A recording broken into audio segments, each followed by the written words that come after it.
Guilherme, o Rio Paraíba do Sul, a sua bacia drena 24% do estado paulista, 39% do estado fluminense e 37% de Minas Gerais, e é responsável pelo abastecimento de 14 milhões de habitantes. Então, eu gostaria que você falasse inicialmente da importância do Rio Paraíba do Sul e a seguir sobre o que é o projeto Piabanha.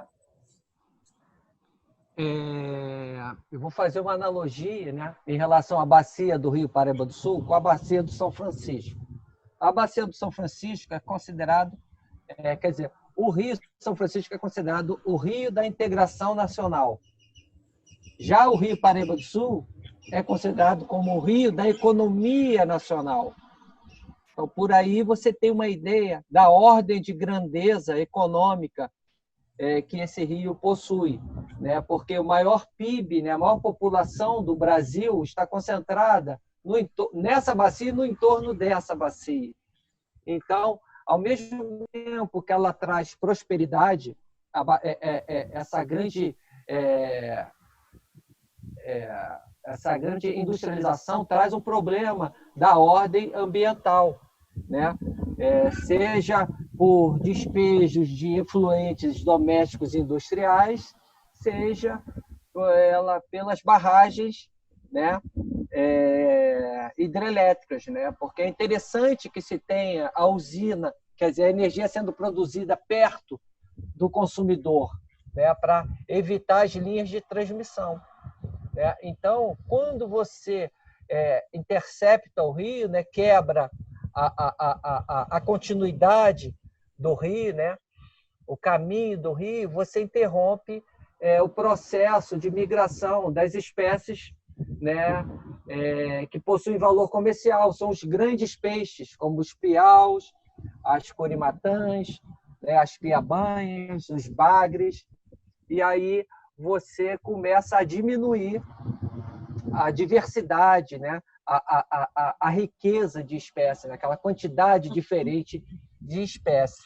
Então, o Rio Paraíba do Sul é isso, né? Ele abraça com carinho toda essa população, conforme você falou, de imensa, né? 186 municípios, e em troca ele recebe todas essas mazelas, né? Que isso já não acontece em países desenvolvidos, né? Como países da Europa, né? Olha o Tâmisa, como é que era, o Reno, né?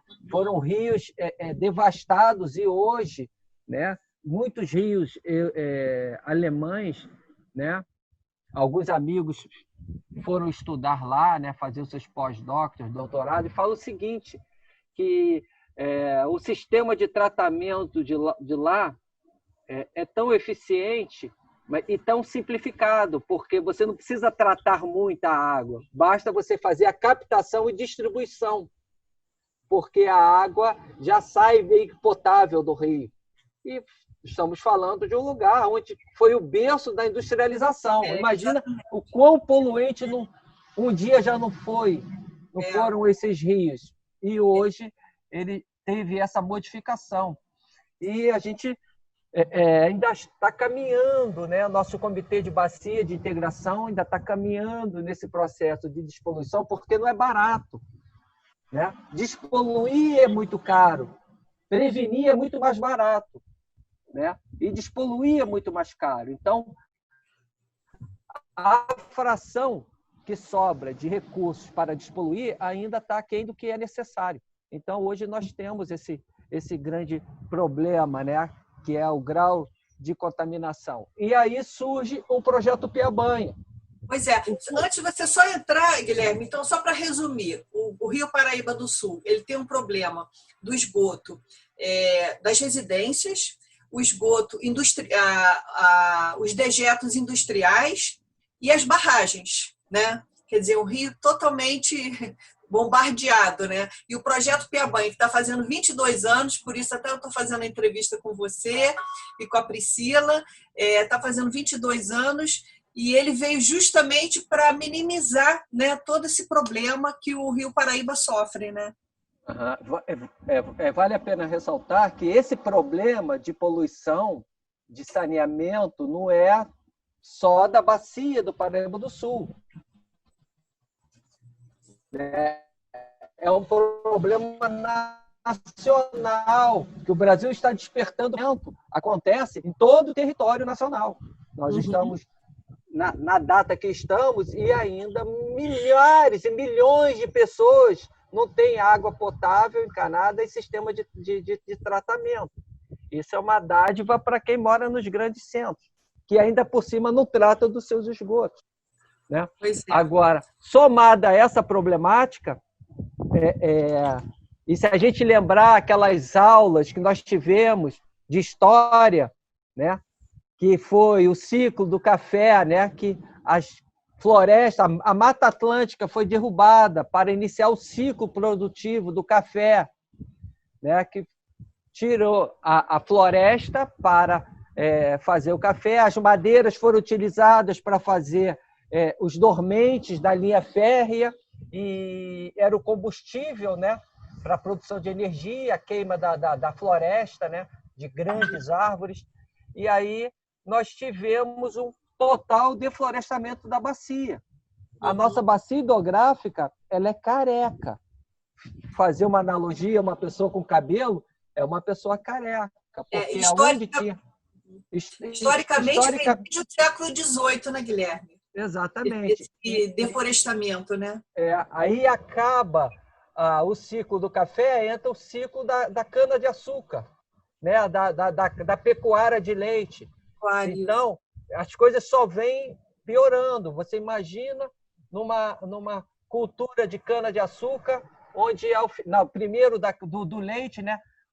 Uma vaca pesa em torno de 500 quilos, pisoteando o solo, fica altamente compactado. A chuva bate, escorre rápido, leva carreia, vários sais minerais para a água, né? Vários sedimentos, a água fica barrenta.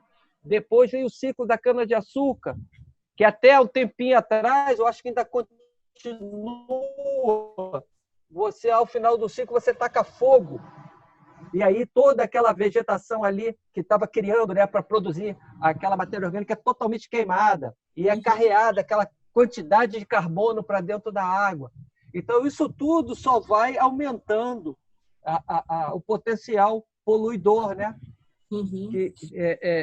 Com essas atividades humanas. E aí surge o Piabanha, em 98, né, com a ideia de que as espécies estão desaparecendo. Né? E a primeira espécie a ser contemplada foi a piabanha. Porque quando eu cheguei em Itaocara, eu era carioca, o meu antigo patrão falou o seguinte: Guilherme, esse rio aqui tinha um peixe, ou ainda tem um peixe, eu não sei mais, que quando eu era criança, e olha que nessa época ele tinha 65 anos, a gente conversando à beira do rio, ele falava assim: quando eu jogava a isquinha, antes da isca bater na água, um peixe prateado com a barriga vermelha pulava e abocanhava e mordia o anzol. E eu ia para casa com uma bela piabanha de 3, 4 quilos almoçar, que eu pescava no quintal de casa. E eu fui conhecendo Itaocara e conversando com os pescadores e já achando que aquilo era um peixe-lenda. A piabanha era um peixe-lenda. Quando eu encontrei uma no congelador. E aí eu falei, pô, então não é um peixe-lenda, ela ainda existe. E aí surgiu o projeto Piabanha. Eu tinha um laboratório de reprodução de peixes com finalidade de corte, e eu e o professor Benigno Bairral selamos um acordo de cavalheiros que ele passaria a soltar todos os peixes que ele pescasse e eu faria uma desova e soltaria no rio, de uma espécie nativa. E assim foi feito. Fundamos uma associação de pescadores e amigos do Rio Paraíba do Sul. O meu laboratório eu passei para a instituição que nós fundamos. Eu tinha um laboratório de reprodução de peixe, passei para a instituição e eu voltei para a academia para descrever uma metodologia de como reproduzir a piabanha. Aí eu fiz meu mestrado. Paralelo a isso, inconscientemente, a gente iniciou a construção de um banco genético vivo de peixes, que é o Banco Ex situ. Você tira a espécie do ambiente natural, traz para um sistema confinado, fora do rio, e você forma um zoológico com aquela espécie. E aí, conscientemente, nós formamos. Hoje, depois de 22 anos, nós temos um acervo genético incalculável. Hoje, quer dizer, conforme o Guilherme colocou ali, começou com uma experiência pessoal dele, passou para um projeto de governo, né? E hoje conta com apoio institucional do Instituto Humanize, Pesagro Rio, Carinho Ecogreen, a UENF, o Centro Nacional de Pesquisa e Conservação de Peixes Continentais e da Universidade Mogi das Cruzes. Priscila, quais têm sido assim, as dificuldades, desafios para você com relação ao projeto Piabanha? Então, Janaína, o nosso maior desafio são exatamente as relações institucionais e as parcerias, né? A captação de recursos. Porque hoje você entende o pouco investimento no terceiro setor, isso a partir, né, das empresas e das indústrias, e também a partir do primeiro setor. Então, a gente tem um desafio que é dia a dia, que ele é diário, né? E hoje é o grande desafio do projeto Piabanha, é a captação de recursos, né? É a sobrevivência, é a gente manter esse sonho vivo. Eu costumo dizer que é um sonho de bem comum, né? Um sonho para todo mundo. É um projeto de meio ambiente, onde eu falo de conservação, onde eu falo de sustentabilidade, onde eu falo de repovoamento de uma espécie que as próximas gerações podem não vir a ver, assim, né? Não pode vir, não existir mais. Então, é um projeto de bem comum, onde eu preciso unir todos os esforços. Então, esse é o grande desafio do projeto Piabanha, a captação de recursos para a gente continuar sonhando e ampliando esse sonho, né? Então, hoje a gente tem como financiador o Instituto Humanize, como também uma questão de financiamento que é a Pesagro Rio, que a gente fica instalado dentro da ilha da Pesagro Rio, né, onde a gente tem grande gratidão pela Pesagro Rio, porque os nossos tanques, os laboratórios e tudo que a gente faz é dentro da estação socioambiental, é dentro desse espaço, e o apoio institucional de várias outras instituições que mantêm a questão científica, a questão técnica viva junto conosco.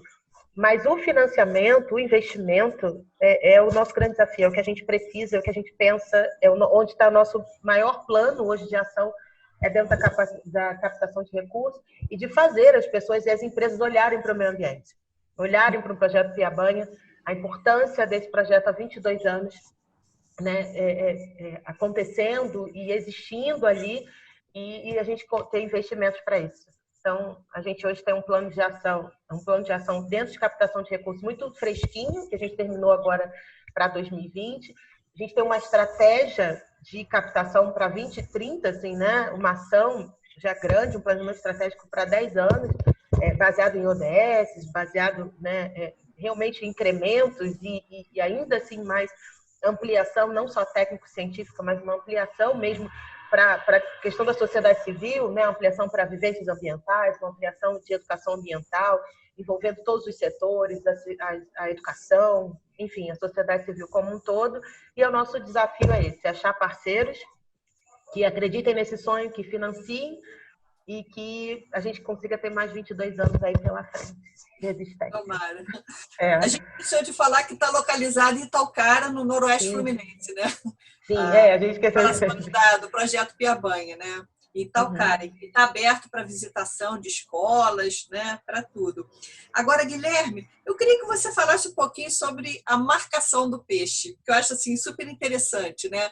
Que eu tenho acompanhado vocês aí, você me incluiu aí no grupo Peixe Marcado, né? E como é que é esse processo de marcação do peixe no rio, né? Esse processo? Então, esse processo é o final de uma cadeia de trabalho, né? de um elo da pesquisa. Vale a pena falar o início dela. Tudo começa com você ter uma ideia de como é a configuração das populações em termos de genética. Como que elas estão agrupadas? Ou qual a saúde genética das populações no ambiente natural, por exemplo, de Piabanha. Para tanto, nós coletamos peixes vindo da região norte em direção à região dos lagos, né? No caso, a divisa, que são os extremos de ocorrência da Piabanha, que vai do Espírito Santo, ali O ponto mais distante é o rio Itabapoana, em Apiacá. Aí nós temos piabanhas capturadas no rio Apiacá, depois no rio Paraíba. Aí eu estou descendo em direção à região dos lagos. No rio Paraíba, no rio Imbé, aí vem o rio Macabu, tem o rio Macaé, praticamente ela não ocorre mais, teoricamente ela está localmente extinta, e ela reaparece no rio São João e Casimiro de Abreu. Então, nós coletamos amostras de piabanha. Aí o professor Alexandre Riosdorff, que é um zootecnista e geneticista, fez um estudo mostrando que as populações, né, são diferenciadas em termos de estruturação genética, todo mundo é piabanha, só que umas populações estão com alto grau de parentesco, que isso não é bom para a natureza. Quanto maior for a diferenciação genética dentro de uma população, mais sadia está essa população. E a do Paraíba do Sul é a que tinha maior grau de parentesco, talvez por causa dos recorrentes acidentes ambientais, que vai dizimando os indivíduos, e os indivíduos passam a ser poucos dentro de uma população, começam a se cruzar entre si. E aí nós começamos a diversificar o nosso banco genético, coletando peixes em diversos pontos. Então, para a gente chegar nesse trabalho hoje, nós tivemos que desenvolver uma metodologia, ou utilizar uma metodologia que já é usual para espécies ameaçadas. Né? Você tem que ter uma licença de captura no ambiente natural, que é expedida pelo ICMBio e pelo IBAMA, e aí você está licenciado para capturar uma espécie ameaçada e para transportar essa espécie ameaçada. Então, nós ficamos, para cada rio, a gente fica em torno de 7 dias e a gente consegue capturar 50 indivíduos. Alguns morrem, você tira do ambiente de água corrente, vai para um ambiente confinado, o peixe se estressa a tal ponto de convalescer e morrer. E essa população fica ali, ele é marcado, ele ganha um microchip, para você não misturar peixe de um rio com o outro. Então, vão ficar todos no mesmo tanque, só que cada um tem sua numeração. E aí, nós fazemos os cruzamentos direcionados, utilizando, por exemplo, piabanha macho do rio Paraíba com piabanha fêmea do rio São João, em Casimiro de Abreu. Porque aí nós vamos ter uma filiação com maior bagagem genética se comparado aos pais. Entendeu? Então, a gente está caminhando para esse nível de trabalho genético. E aí temos o filhote. Então, a gente não tem como premissa soltar muitos peixes no rio, mas sim soltar qualidade no rio.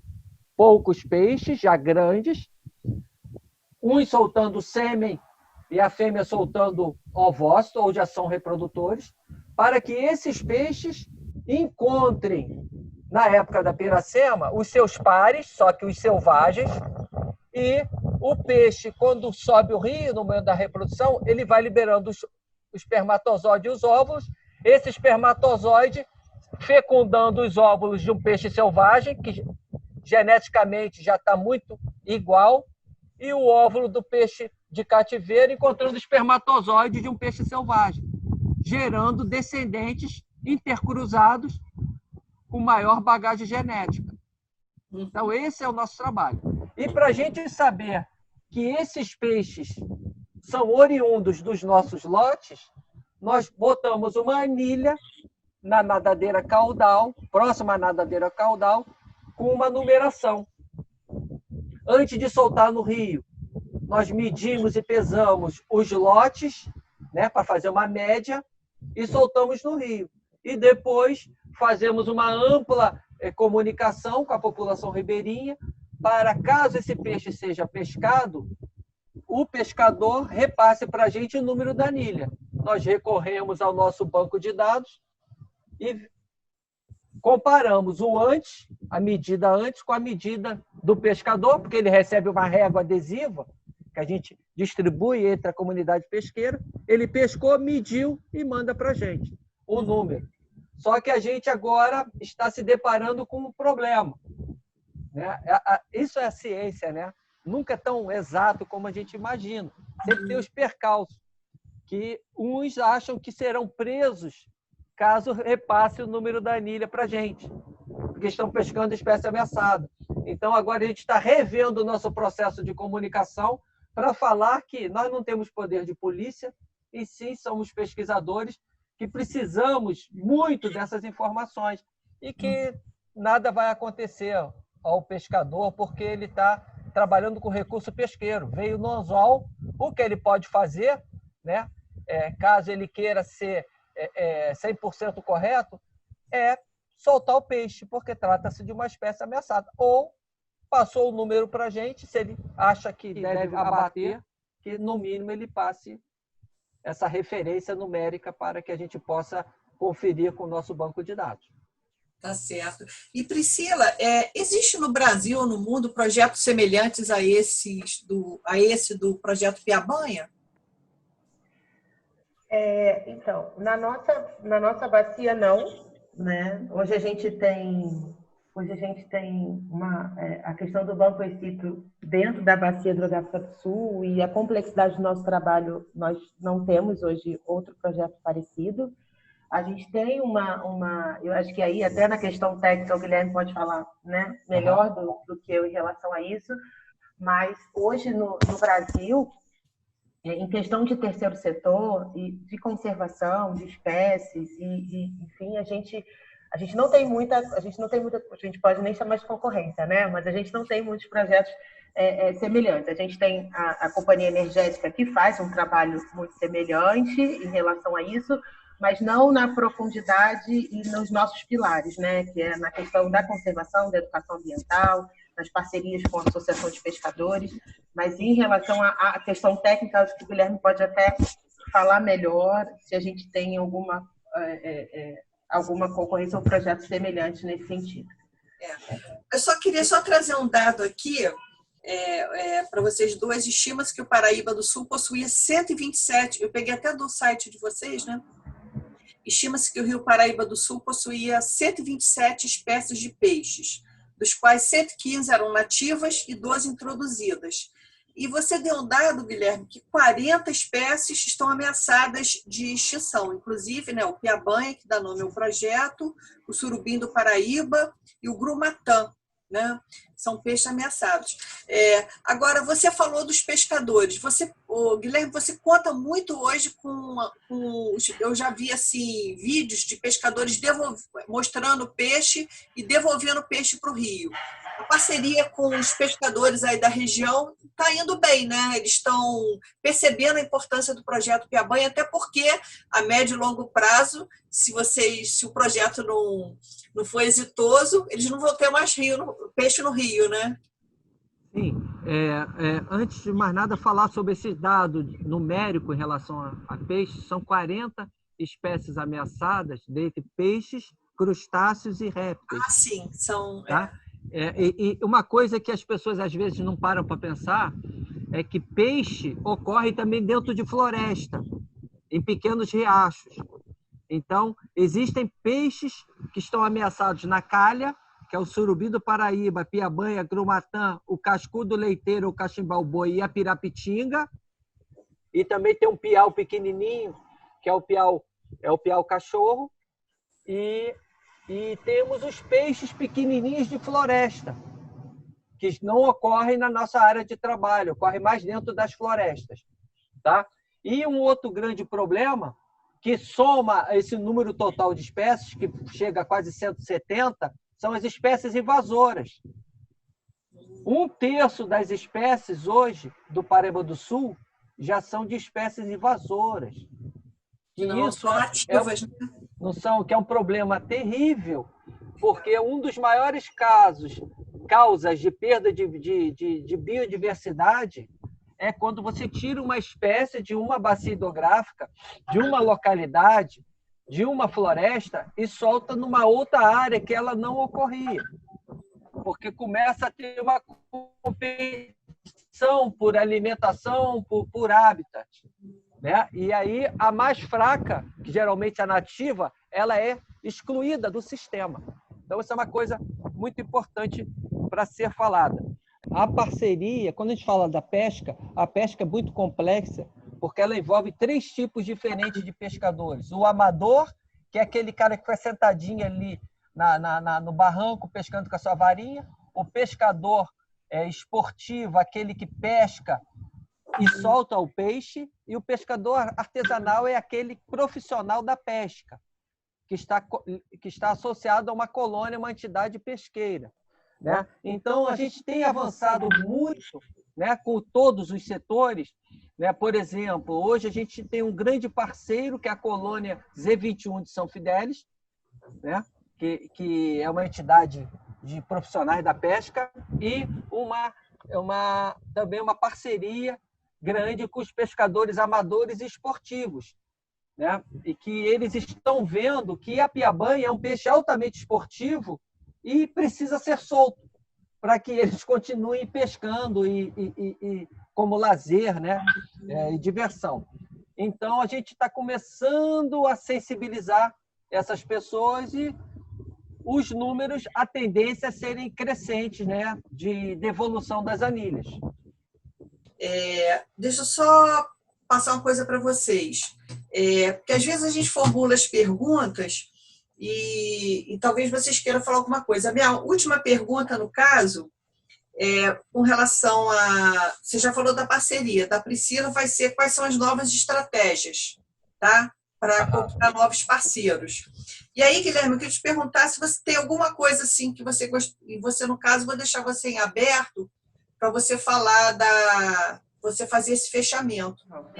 Priscila, quais são as novas estratégias assim que você pensa para poder, mesmo com toda essa dificuldade, para cooptar novos parceiros? De que forma você trabalha assim, no seu dia a dia? A gente já deu uma relação aqui que envolve universidades, a Pesagro, né, onde vocês estão lá em Talcara.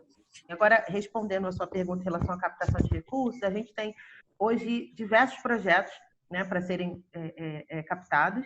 Inclusive, um deles é o Peixe Marcado, né, onde a gente tem um incremento muito grande. A gente precisa de apoio e financiamento para continuar fazendo marcação de peixe, repovoamento dos rios, e essa parceria com essa associação de pescadores, que é um dos projetos principais que a gente tem, que é o Peixe Marcado. Inclusive, ele tem uma prospecção, a gente faz uma prospecção muito grande, e ele tem possibilidade de retorno institucional para quem apoia ele, muito grande também. E junto com eles, diversos outros eventos onde nós podemos ser parceiros, e que envolvem a pesca, os três tipos de pesca, como o Guilherme falou: pesca esportiva, artesanal, né, e a amadora, onde a gente pode fazer um grande trabalho de conscientização, que é um dos pilares também do projeto Piabanha, né, que fica dentro da educação ambiental. A conscientização da sociedade civil, ela impacta no resultado do nosso projeto, porque se a gente não faz a conscientização, se a gente não tem um trabalho importante de educação ambiental, o nosso trabalho ele não se conclui, como se a gente não tivesse fechado esse ciclo, né? Então, a gente tem projetos que estão em prospecção com empresas do segundo setor, né, em ampla prospecção. A gente tem eventos para serem prospectados também, para serem vendidos e serem feitos, e projetos de educação ambiental, onde a gente faz em parceria com as universidades, onde a gente tem um apoio institucional. Então, e várias outras ações, como licenciamento da marca, como venda de produtos do próprio Peixe Marcado. Então, a gente tem hoje um planejamento imenso, esperando parceiros de todas as formas, onde a gente pode ampliar não só o trabalho técnico-científico, como a gente precisa fazer um trabalho amplo de educação ambiental, de conscientização da sociedade civil, onde a gente precisa de parceiros, e não só da sociedade civil, também como das empresas. A gente tem um produto especial de educação ambiental para ser feito dentro das empresas, com chão de fábrica, com os colaboradores, onde a gente acha também importante, porque as empresas, de alguma maneira, impactam, todo mundo impacta, nós impactamos o meio ambiente. Então, a gente acredita que a educação precisa perpassar por todas essas ações, e a gente tem produtos e tem projetos para isso.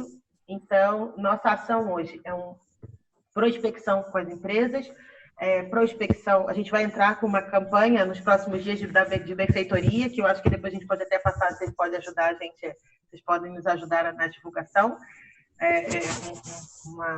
de financiamento coletivo, onde a gente vai fazer em relação à construção de novos tanques, que esse é o nosso objetivo. Então, do centro um centro de educação ambiental, né? Sim, As sim, pessoas...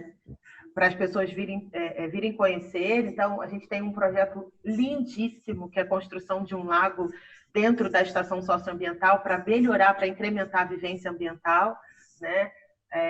Enfim, diversos... Eu poderia ficar aqui listando um monte de projetos que a gente tem, mas principalmente a gente precisa de financiamento do nosso projeto Peixe Marcado para a gente continuar fazendo as parcerias com a Associação de Pescadores, para continuar fazendo educação ambiental e para incrementar o nosso trabalho técnico-científico dentro da estação. Certo. E, Guilherme, 22 anos do projeto Piabanha, né? Assim, eu assim considero, está aberto, né, para as pessoas fazerem uma visita, né, programada, é claro, lá em Itaucara. Eu considero assim um projeto assim exitoso, né? E você assim, vocês têm sido assim referência, eu acredito, para muitas outras instituições, né? Porque eu vejo, você tem participado de seminários, eu fiz até um documentário com você, a gente vê que vocês estão num processo bem avançado. Eu acho que na parte técnica, essa é uma coisa bem resolvida em relação a esse projeto, né? Sim, é até um questionamento interno que a gente avançou muito com a parte de tecnologia, da pesquisa científica, né, a ponto da gente ser uma base para pesquisas de mestrado e doutorado na área de conservação, né, de peixes, né, de qualidade de água, e a gente deixou um pouco a desejar na parte de educação ambiental. Então, a gente está tentando correr contra o tempo, porque a gente observa que, ao longo desses anos, vem acontecendo um distanciamento enorme, e você deve ter percebido e percebe, o distanciamento do ser humano com a natureza, com o natural, né? Nos grandes centros nem se fala, mas na nossa região, que é uma região ainda agrária, isso acontece. O jovem não sabe ainda, nunca viu uma bananeira, muitos nunca viram uma bananeira, nunca viram uma graviola, enfim. E muitos passam semanas e semanas sequer olham para o rio. Né? Itaucara é uma cidade ribeirinha. Aí você levanta numa reunião. Quem aqui olhou para o rio essa semana? Ninguém.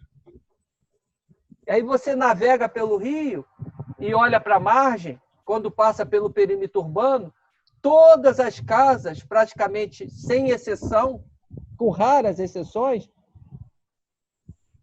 em vez da sala estar voltada para o rio, para vislumbrar as belezas cênicas, não, é a cozinha.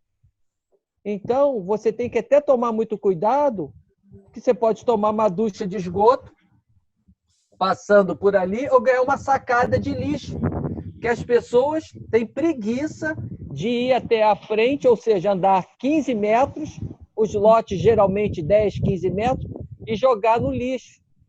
Né? Acham que o rio é o depósito de lixo. Então, eles se desapropriaram da funcionalidade do rio. Isso é muito preocupante. Então, acha assim, o Rio Paraíba do Sul é poluído. Se é poluído, não tem mais jeito. Esse saco de lixo aqui vai ser mais um saco, não vai causar maiores impactos, porque esse rio já está morto. E é uma inverdade. Entendeu? A gente tem que descobrir uma metodologia que a gente ainda não está muito clara para a gente, entendeu? De como sensibilizar a fundo o indivíduo a ponto de que ele se aproprie de novo como esse rio me pertence. Uhum. Esse rio vale a pena lutar por ele, porque a gente só conserva aquilo que a gente preza. Né? O ser humano preza por isso. O cara lava o carro, né? quer sair com o carro limpo, ele cuida do carro. Então, ele só vai preservar aquilo se ele prezar por aquilo. Então, como trazer à tona isso para o íntimo do ser humano. Essa é o grande desafio. Como nós botarmos dentro de uma grade curricular que uma bacia hidrográfica é uma unidade geográfica que faz bem para a nossa vida, né? Que a água potável é importante de ser cuidada porque 70% do nosso corpo é de água potável. Como falar isso de uma maneira que seja incorporada por corações e mentes, né? Então, esse é o grande desafio futuro, restaurar esse distanciamento que foi perdido, está sendo perdido. Educação ambiental mesmo, né? Como você colocou, né? Tá certo. Coisa que em alguns países isso já foi superado. Então, as pessoas valorizam aquilo, né? Que eles não tinham, que hoje eles retornaram, né? E viram que esse é o processo, né? Não tem outro processo. Isso. E a pandemia acho que vai ajudar um pouquinho, porque essa questão sanitária agora vai entrar na pauta, né, das escolas, né, talvez de algumas instituições aí, né, essa questão sanitária, né, que não vai ser a última pandemia, teremos outras, né, então a gente depende muito da saúde do planeta e principalmente da água, né, no caso. Está sendo falado em alocar recursos para isso, mas nós já sabemos que esses recursos são ínfimos, né? E não existe, mas está se despertando para essa parte da sanidade, né, dos rios, sabendo que a cada R$1 que você investe em saneamento, você economiza tanto em saúde, né? Mas isso é tão antigo, né? Mas está se trazendo à tona e sendo discutido com a comunidade. Enfim, nunca é tarde, né, para avançar com uma ideia positiva e uma ideia inteligente, né? Muito trabalho aí para Priscila, né, Priscila? A gente acredita nisso, como o Guilherme falou, a gente fez um planejamento estratégico recente, né? A gente repensou todos os pontos de missão, visão, valores e os próximos planos, né? Um planejamento para 2030, e a educação ambiental é um pilar muito importante para a gente, né? A gente acredita que todo o trabalho faz sentido quando a gente conscientiza, quando a gente muda a perspectiva, a visão de mundo das pessoas em relação não só ao rio, mas de tudo que está à margem dele, né? Tudo que vive dele, por ele, ali. Então, as populações tradicionais, as espécies de peixes, as pessoas que vivem do rio, as pessoas que impactam, as empresas que impactam esse rio, essa água, e que tudo volta para a gente. Então, como a gente disse lá no início, é um projeto de bem comum, então todo mundo tem que ter uma parcela ali.